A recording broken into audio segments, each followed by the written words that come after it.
When you think of nuns, you picture devotion, prayer, silence, women who chose God over the world. But what if I told you about a nun who never chose any of it? A woman locked behind convent walls at 13, who would turn her prison into a stage for forbidden love, secret births, and deaths that still whisper through Italian history. Her name was Virginia de Leyva, and her story would become so scandalous, so impossibly dark, that the Catholic Church tried to bury it for centuries. This is the tale of the Nun of Monza, a scandal that didn't just shock a city, it shook all of Europe. If you're drawn to these twisted chapters of history, hit that like button and subscribe, and drop a comment telling me where you're listening from. I'm genuinely curious to know where these dark stories travel. Now, let me take you back to 1575, to Lombardy, in northern Italy. This wasn't the Italy we know today. It was fragmented, controlled by foreign powers, crushed under the weight of the Spanish Habsburg monarchy. The region breathed Spanish taxes, marched to Spanish drums, and prayed under a church that had become obsessed with control. The Protestant Reformation had carved Europe in half. In response, the Catholic Church launched the Counter-Reformation, a campaign not just of faith, but of iron-fisted discipline. They needed to prove their moral superiority, to show the world that Rome still held the keys to salvation. And convents, they became showcases of that purity, fortresses of female virtue, except they weren't. Behind those thick walls, away from public eyes, convents functioned as dumping grounds. Noble families across Europe faced a brutal economic reality. Every daughter who married required a massive dowry. Marry off 3 daughters and you could bankrupt a lineage. So they found a loophole: send the girls to convents instead. It cost less, protected the inheritance, and, conveniently, made the family look pious in the eyes of the church. The girls themselves had no say. They were assets to be managed, problems to be solved. Most entered convents without a shred of religious calling. They were prisoners in holy garments. Into this world Virginia de Leyva was born. Her father, Count Martin de Leyva, was a man carved from ambition and cold calculation. He looked at his daughter and saw a number on a balance sheet. Another girl meant another dowry, another drain on the family wealth, another threat to the power he'd spent his life building. So when Virginia turned 13, an age when most children are just beginning to understand themselves, her father made his decision. She would take the veil, not next year, not when she was older, now. Imagine being 13. Imagine your entire future, marriage, children, freedom, choice, ripped away in a single conversation you weren't even part of. One day, you're a count's daughter with silk dresses and a future. The next, you're being measured for a nun's habit. Virginia was dragged to the convent of Santa Margherita in Monza. The building itself was designed to intimidate. Massive stone walls that seemed to swallow light, iron gates that clanged shut with the finality of a coffin lid, windows set so high you couldn't see the world outside, only fragments of sky.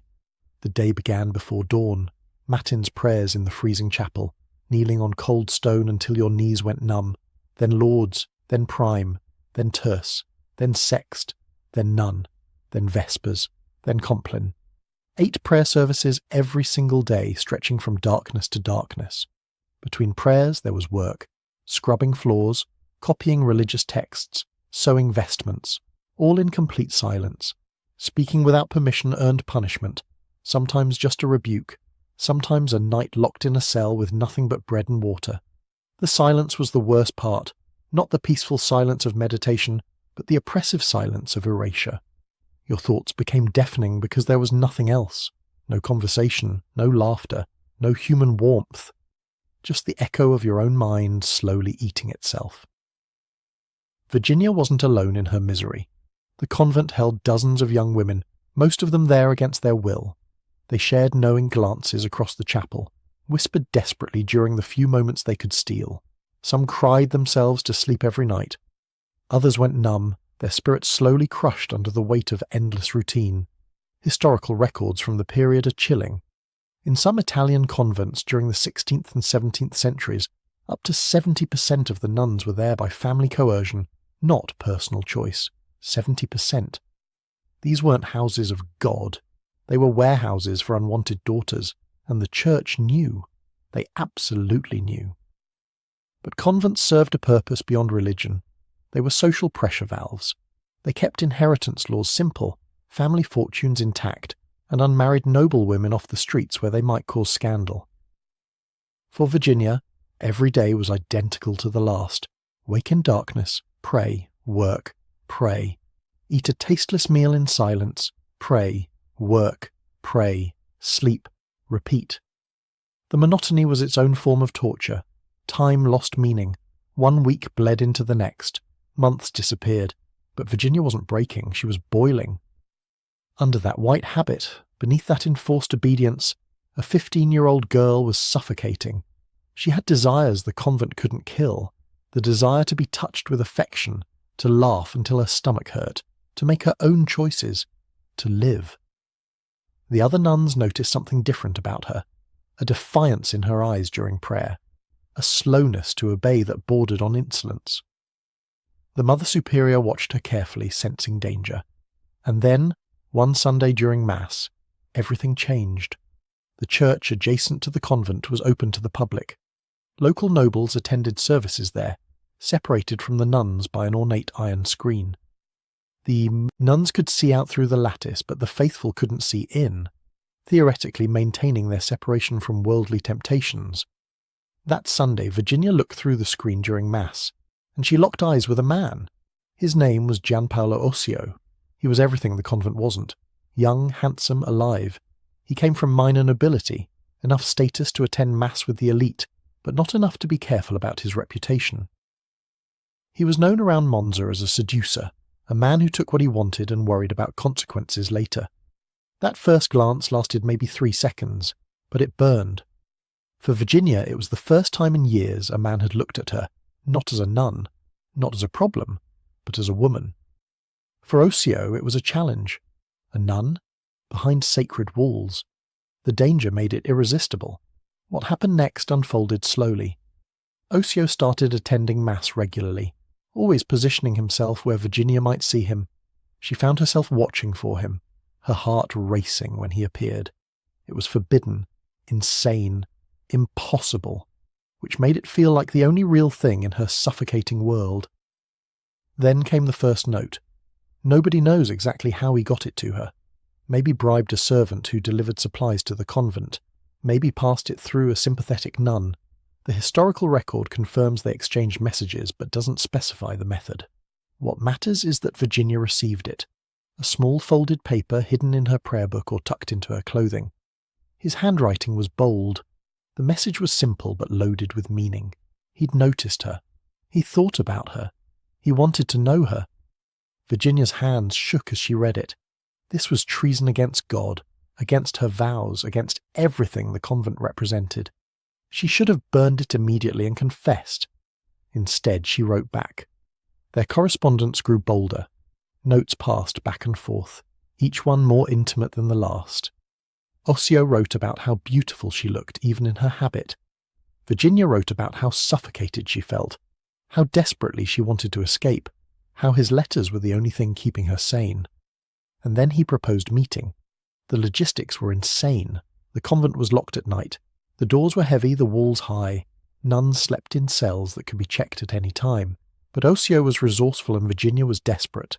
They found accomplices. A young nun who pitied Virginia's situation. A servant who could be bribed. The details are murky in the historical record, lost to time and deliberate concealment. But the court documents that survive confirm the essential fact. Ossio entered the convent of Santa Margherita at night, multiple times. Picture the risk. If caught, Virginia faced severe punishment, possibly even being walled up alive, a punishment sometimes used for nuns who broke their vows. Ossio faced execution, but desire has its own logic and neither of them could stop. Their first meeting was probably terrified and fumbling, whispers in the dark, the constant terror of being discovered. But it was also transcendent for Virginia. After years of being treated as a piece of furniture in God's house, someone wanted her. Someone saw her as a human being with needs and desires.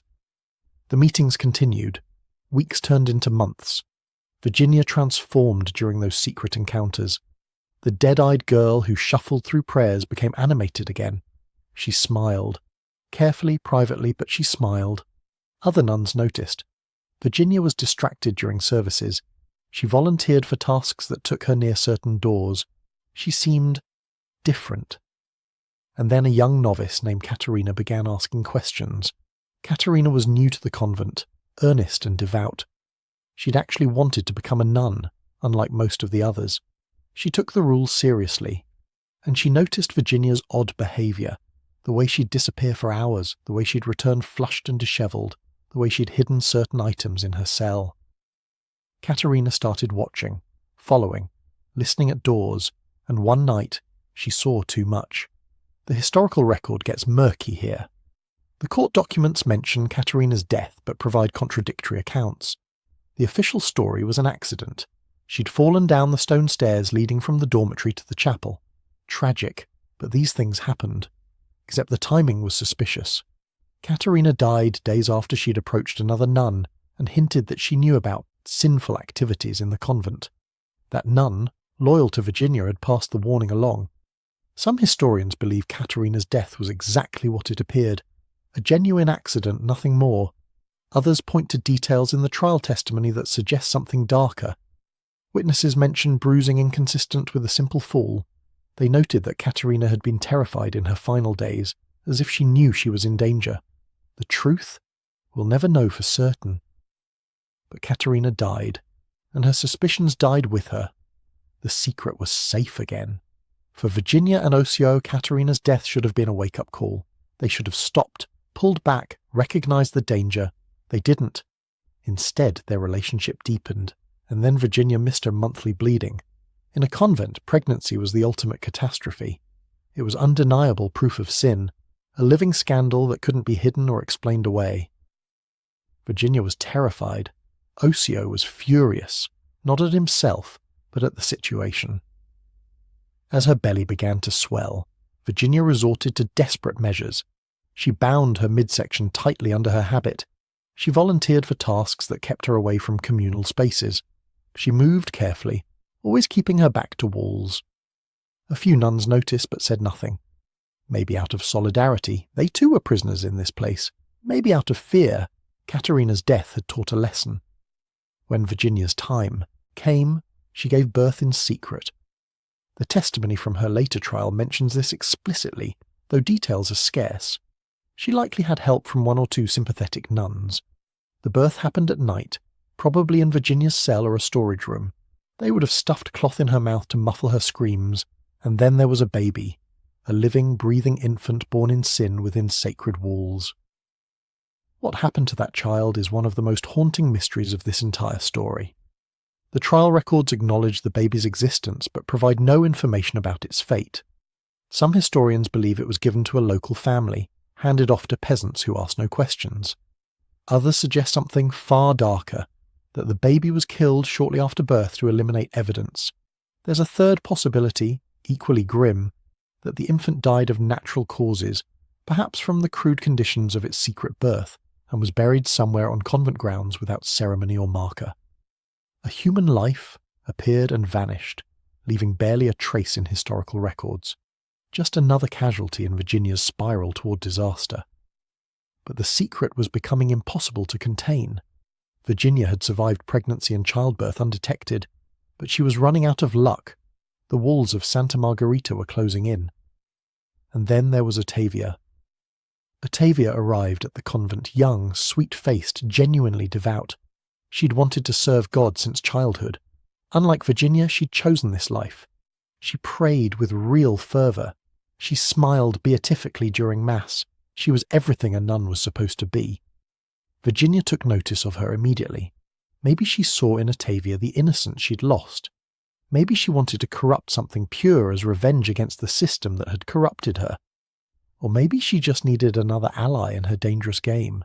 She befriended Ottavia, became her mentor, drew her close. Ottavia, honoured by the attention from an older nun, responded with devotion. She looked up to Virginia, trusted her completely. And Virginia betrayed that trust in the worst possible way. The exact sequence of events is debated by historians. Some believe Virginia actively pushed Ottavia toward Ossio, orchestrating encounters between them.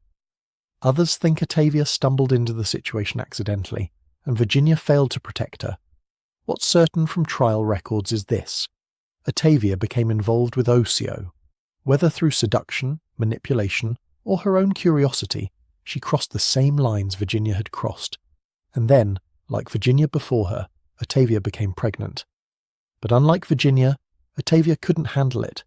She was younger, more fragile, completely unprepared for the horror of her situation.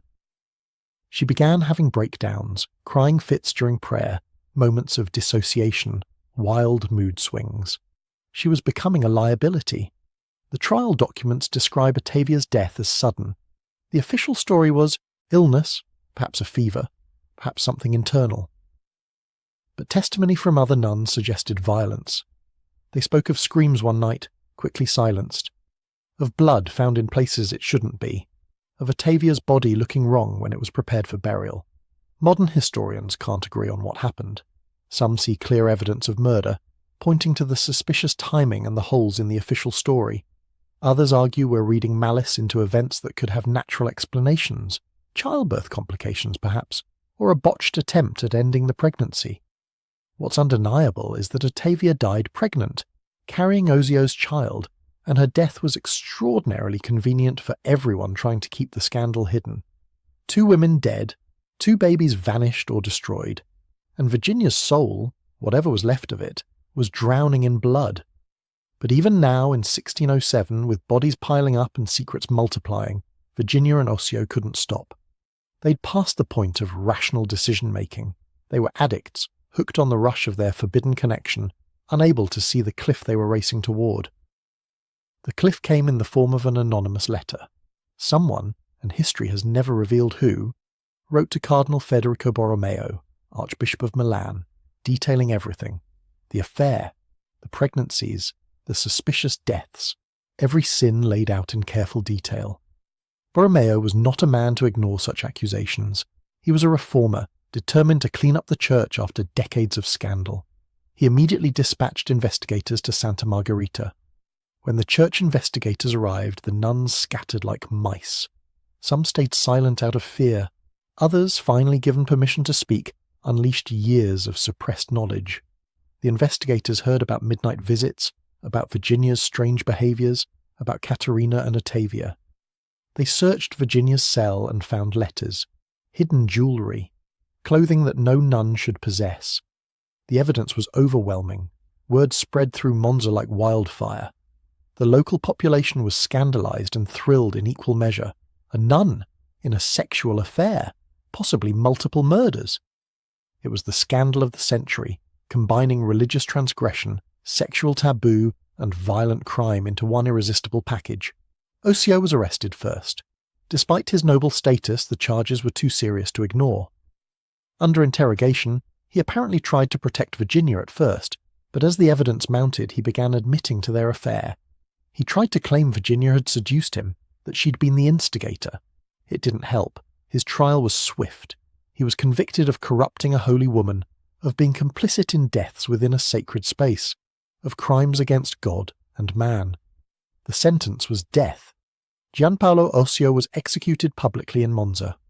The historical records don't specify the method, likely hanging or beheading, standard for nobles. A crowd gathered to watch.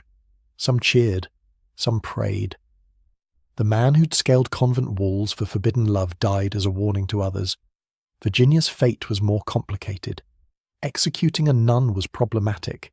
She'd taken sacred vows. She was technically a bride of Christ. Killing her would be like killing church property, plus her family, despite everything, still had influence. Count Martin de Leyva was dead by this point, but other relatives pressured the church to show mercy. The compromise was brutal in its own way. Virginia was convicted of violating her vows, of contributing to deaths within the convent, of bringing scandal upon the church. But instead of execution, she received a sentence that some might consider worse: eternal imprisonment. She was transferred to the convent of Santa Valeria in Milan and locked in a cell. Not just a room, a cell. Narrow, dark, with a single high window. She was forbidden from participating in communal prayers or meals. She couldn't speak to other nuns, no visitors, no letters, no contact with the outside world whatsoever. She would live out her days in complete isolation, with only her memories and her guilt for company.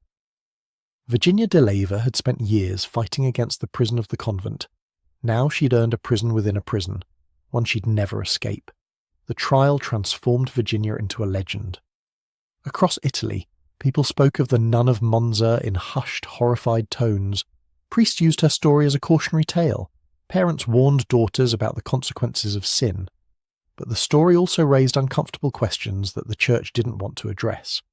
How had a nun managed to conduct an affair for years without detection? What did that say about convent oversight? And why were so many women being forced into convents against their will in the first place? These questions whispered through Italian society, but never quite found public voice. It was easier to focus on Virginia as an individual monster than to examine the system that had created her. Years passed.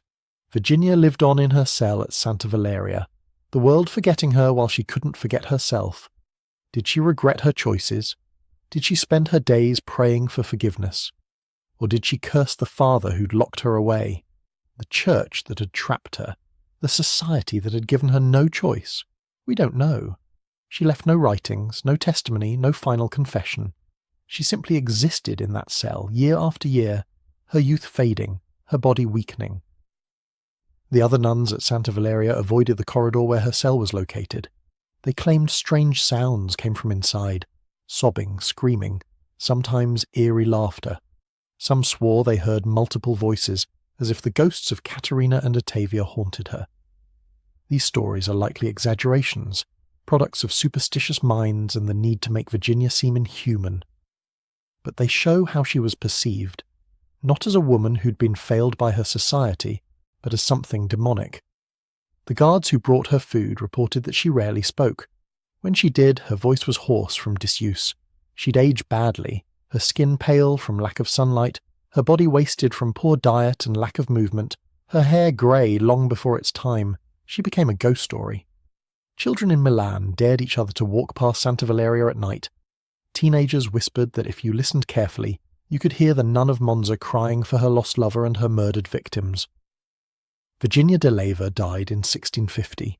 She was 75 years old and had spent nearly 60 years in convents. First Santa Margherita, then Santa Valeria.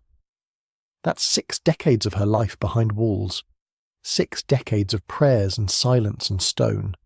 Her death was not announced publicly. No funeral mass, no obituary. She was buried in a unmarked grave somewhere on the convent grounds, her exact location lost to history. The church wanted her forgotten. They'd made an example of her, and now they wanted the whole embarrassing episode to fade away. But stories don't die that easily. 2 centuries later, a writer named Alessandro Manzoni was researching Italian history for a novel. He came across the trial documents of Virginia de Leyva, and he was fascinated. Here was drama, tragedy, a story of forbidden passion set against religious hypocrisy. In 1827, Manzoni published The Betrothed, I Promessi Sposi, which became one of the most important novels in Italian literature. In its pages appeared the Nun of Monza, renamed Gertrude, but clearly based on Virginia. Manzoni softened the story considerably. His version of the nun was more victim than villain, a woman corrupted by circumstances rather than inherent evil. He emphasized her youth when she was forced into the convent, her struggles with her vows, the way society had failed her. The novel made Virginia's story famous again, but now filtered through Romantic-era sensibilities. She became a tragic heroine, a symbol of how institutional oppression could destroy individual lives. Suddenly intellectuals across Europe were discussing the Nun of Monza. Critics debated whether she'd been a monster or a martyr. Feminists, or at least their 19th century equivalents, held her up as an example of patriarchal violence against women. The Catholic Church, predictably, was less enthusiastic. They'd spent 200 years trying to bury this scandal, and now a best-selling novel was resurrecting it. They pushed back against Manzoni's portrayal, insisting that Virginia had been justly punished for genuine crimes. The debate continues to this day.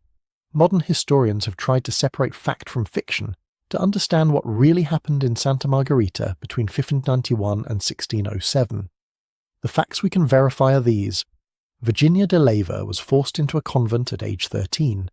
She conducted an affair with Giampaolo Osio. She became pregnant and gave birth in secret. 2 other women, in the convent, Caterina and Ottavia, died under suspicious circumstances. Virginia was tried, convicted, and imprisoned for life. Osio was executed.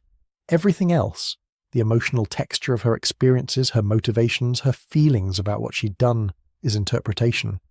We've filled in the gaps with our own assumptions about who she was and what drove her. Was she a victim? Absolutely. Being forced into a convent at 13 is a form of kidnapping. She never wanted that life. Every prayer she was forced to recite, every vow she was made to take was a violation of her will. But was she also a perpetrator? The evidence suggests yes. Even if we give her maximum sympathy, even if we understand the pressures she was under, there's no escaping that people died around her. Whether she killed them directly, ordered their deaths, or simply allowed them to die, she bears responsibility. Maybe that's the point. Maybe Virginia de Leyva defies simple categorization because real people always do. She contained multitudes, victim and villain, rebel and murderer, a woman seeking freedom who ended up destroying others in her path. Her story resonates because it asks uncomfortable questions about systems of power. The Church forced women into convents to serve institutional interests, not divine ones. Noble families treated daughters as disposable assets.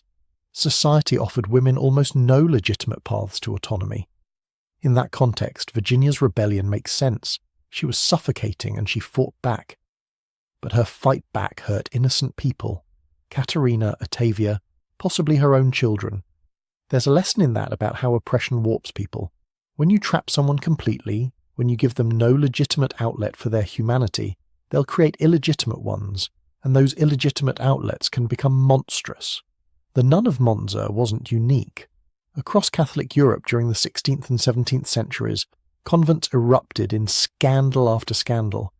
France had the Loudun possessions, where nuns accused a priest of demonic corruption and sexual assault, leading to his execution. Germany documented multiple cases of abuse and coercion in religious houses. Spain had similar stories, though many were suppressed more successfully. These weren't isolated incidents. They were symptoms of a system that was fundamentally broken, that imprisoned women, denied their humanity, and then acted shocked when that denial produced horror.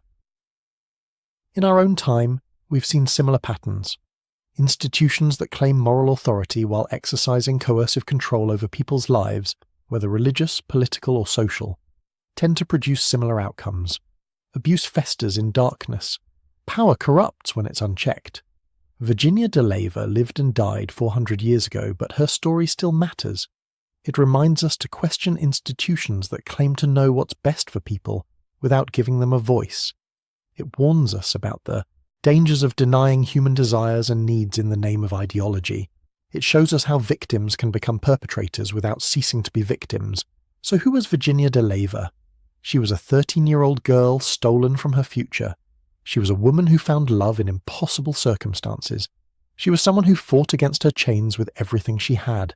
She was possibly a murderer. She was definitely a prisoner for 60 years. She was human, flawed, desperate, capable of both passion and violence. She was shaped by forces beyond her control but still responsible for her choices. She was a product of her time, and also someone who transcended it through the sheer intensity of her refusal to accept her fate.